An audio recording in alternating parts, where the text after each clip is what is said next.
My friends and I were going to see a reissue of... What are you laughing about? So I'm just thinking about this fake podcast and these fake people that make this fake podcast. Well, this one time, my friends and I were going to see a B issue. No, it's a reissue. A reissue of Francis Ford Coppola's The Godfather. By the way, you don't need to credit Francis Ford Coppola. I'll just save you the trouble. Save me the ink. We know who directed The Godfather. The man has been duly credited. Which was an exciting event due to the fact that I had never seen the film in the theater, which is always fun. I saw part 2 in the theater. That was amazing. I never saw the first in the theater. The 2 restorations they did. I will credit the guy who worked on those, Robert Harris. Cool. Quick story: when they were doing color testing and stuff for the prints and everything, we got to run a bunch of those reels where I work, and he was there with amazing film preservation people running reels of Godfather and Godfather 2 is fucking a stupendous experience. The dude's restored a bunch of films over the years. Cool. Robert Harris, great guy. I heard it got good buzz. The reissue got good buzz. Next week on the show, we're talking about Francis Ford Coppola's The Godfather. No, I'm kidding. It's B-movie. Sorry. No, it'll only be B-movie. We're doing B-movie minute by minute. No, it's not even minute by... No, I think they specifically... No, they do they just do the same one every time. Same thing. It's all however you want to do it, man. Yeah, Oh, wow. B-movie. Think about it. The B-movie squad. Oh, God. What is going on? 2 days before the event, my friend Allison calls me and asks if she could bring her cousin. Fucking goddamn it, Allison. With clenched teeth, I respond, sure, why not? The more the merrier. Absolutely not true. Also, anytime anyone tells you over the phone, the more the merrier, they're being disingenuous. Yes, exactly. That's code for please leave me alone. She apparently missed my attempt to sound irritated and said, great, I'll bring him along. On Saturday afternoon, I met my friends in front of the theater, including Allison and her cousin, whose name is Gary. Not to engage in any stereotype, but the moments I laid eyes on Gary, I knew what I was in for. Gary had the physique that resembles the Incredible Hulk. Wow. He's bald, stands about 5'2". He shook my hand with a grip that must have been functional enough to stop a runaway car, and as if he grabbed the bumper. His first words to me were not at all surprising. Sup, bro? Ooh. I gave Gary a chance after all. By the way, 5'2" and the Hulk, Little Hulk. Yeah. I think you're more describing pro wrestling's Taz. Maybe, oh my God. I don't know if Taz's real name is Gary. Oh, man, if it was Gary Tazanian. Well, no, what I'm saying is she might have seen this movie with the Taz. Unless he died. No, I believe Taz is still alive. Don't worry. We'll get 50 tweets letting us know which is which. Also, stop making fun of my podcast on the air. You're going to get stung. We'll have our fans swarm you. All right. We're not on Twitter. We're on Google Buzz. Remember that? We're the last remaining people on Google Buzz. That's right. We rule Google Buzz. They tried to make it plus, but Kevin figured a way around that. He's got a sweet mod that makes it buzz still. Oh, God. We gave Gary a chance. After all, looks could be deceiving. Yet my patience with Gary extended to the moment when he opened his mouth. Gary, you might have guessed, is a gym rat. He talks about the gym when he's not talking about the gym. He treats his immediate surroundings like a gym.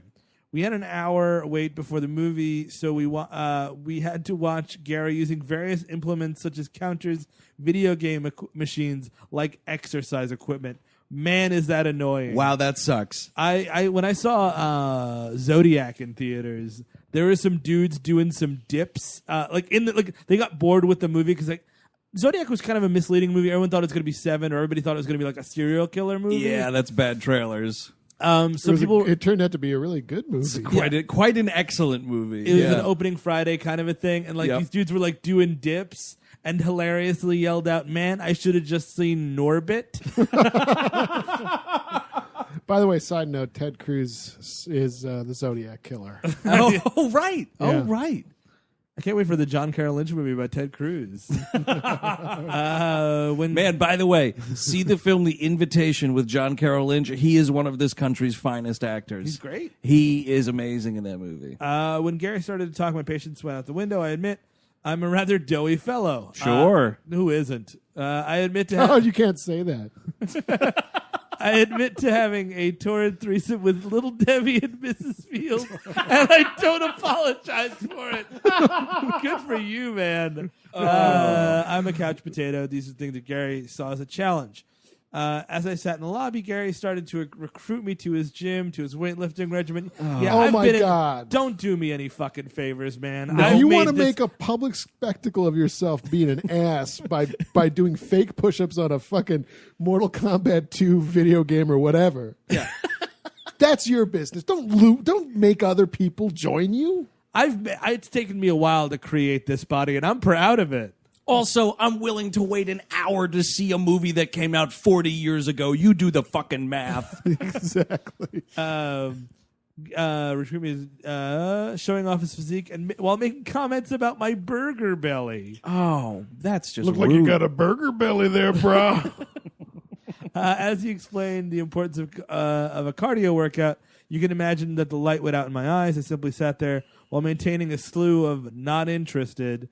I figured that the only thing that would truly shut up Gary up would be the movie. I was wrong. Oh, Dead man. wrong. As the movie opened, I realized that Gary is the paragon of everything I hate about going to the movies, from his cell phone to his feet to his mouth. The theater was pretty crowded, which meant I had to sit with Gary's overdeveloped arms on this one side of me and a portly gentleman on the other. Did Gary break up a fat guy party? That's a bummer. I think that's what happened. Yeah, like when we have our fat guy parties, no toughs allowed. And also, if you're the outsider coming to this group, know your audience, read the room. Yeah.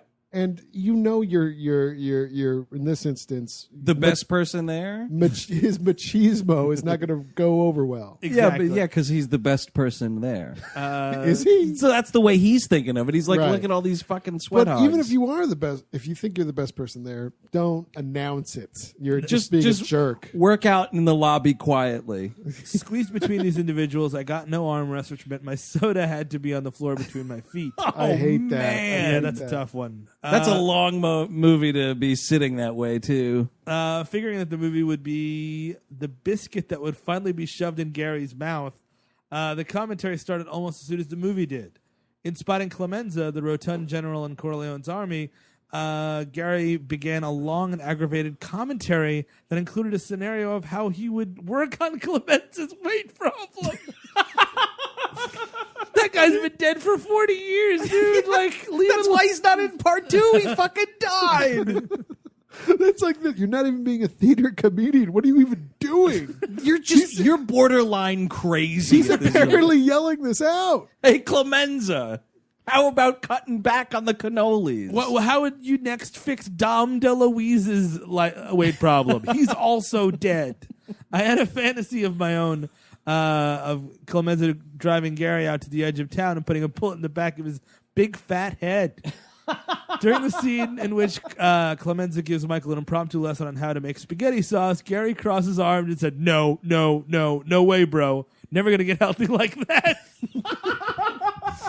What are you even talking about? God, Gary, shut the flying fuck up. He spent the next 5 minutes giving me a healthier alternative, a disgusting recipe that included, I think, grape juice, wheat germ, and sawdust. I don't know. I wasn't really listening. Well, because you're trying to watch one of the greatest movies ever made.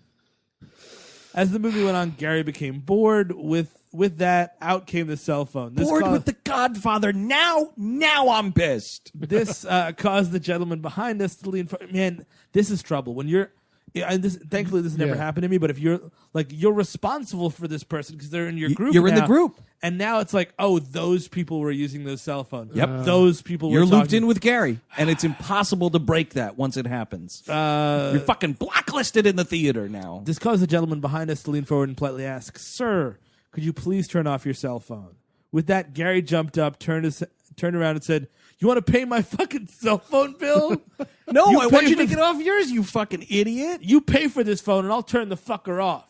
Keep talking, and I'll turn you off." Wow. And it's not like this is I, Frankenstein. This is the Godfather re-release. Like, yeah. people want to watch this movie. People Totally. know this movie. These are cinephiles in the audience, everybody. I saw London Has Fallen. I didn't give a fuck that people had the cell phones out. No, it's fine. It doesn't matter, but The Godfather matters, Gary. Also, someone doesn't have to pay your phone bill for you to be a human being. just throw that out there.